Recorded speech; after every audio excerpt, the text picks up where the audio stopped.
El sector eléctrico y el sector agrario tienen unos escenarios en algunos temas muy parecidos en cuanto a en materia de medio ambiente y en materia de cambio climático. Están ambos sometidos a un proceso normativo muy fuerte y muy exigente.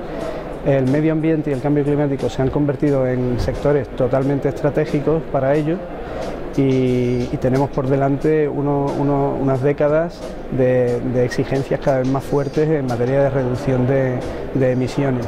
Pero sin embargo también surgen oportunidades de ahorro, de eficiencia energética y que pueden ser aprovechadas más como oportunidades que como dificultades.